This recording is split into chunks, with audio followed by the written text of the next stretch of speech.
When Rhea inherited her grandmother's house in the countryside, she expected a quiet summer, just her, some old furniture, and the creaky charm of forgotten memories. She didn't expect a murder, and certainly not a photograph that would change everything. On her third evening there, she was sorting through the attic. Dusty books, old linens, stacks of unopened boxes. One of them was labeled in faded ink, 1979 private. She opened it. Inside were old family albums, smiling faces, birthday cakes, a wedding. But tucked in the very last page, almost hidden, was a Polaroid, a strange one. It showed a man in the woods behind the house, dragging what looked like a large shape wrapped in cloth. Behind him, the outline of the house, clear as day. She stared at it for minutes, then her stomach dropped. The man looked exactly like her grandfather, Jacob Shaw. But Jacob had died more than 40 years ago. Boating accident, they said. His body was never found. At first,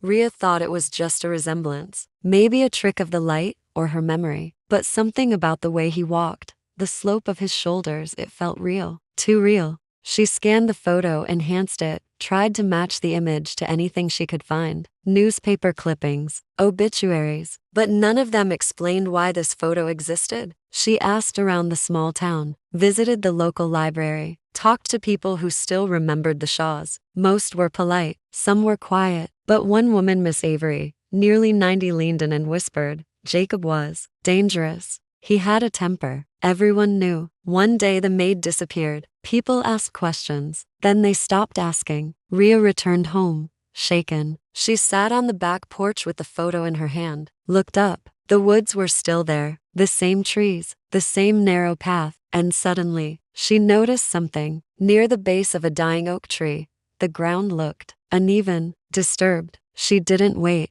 Grabbed a rusted shovel from the shed, walked into the woods, heart racing. It took 20 minutes of digging. She hit cloth, then bone, a skull. She screamed, called the police. What they uncovered was a body, female. Estimated time of death, around 1979. No ID, no name, just bones, wrapped in old linen. The case was reopened. Rhea tried to make sense of it, but none of it added up. If Jacob was dragging the body, who killed him? And why was there never an investigation into the maid's disappearance? That night, unable to sleep, she returned to the attic. She had missed something. She could feel it. Behind one of the shelves, she found a small compartment in the wall. Inside, a diary, leather cover, faded pages, her grandmother's handwriting. She opened it and read. He brought her home again. The new maid. She was crying. I heard her. I saw the bruises. He told me to stay out of it, but I couldn't. Not again. He tried to hurt her, so I stopped him, dragged him into the woods, buried him near the oak, and told everyone he drowned. Justice doesn't need witnesses.